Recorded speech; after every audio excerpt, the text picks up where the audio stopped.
you collect subscribers.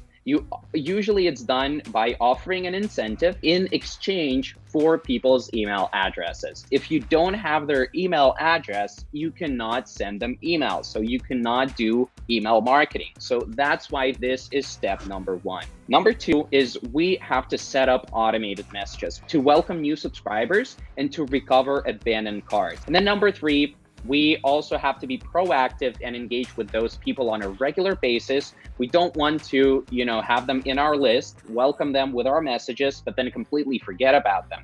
So we will reach out to them with weekly or bi-weekly, or at the very least, monthly newsletters where we share news and announcements, engage with them, and promote products and content. So that's where the majority of revenue comes from these regular newsletters.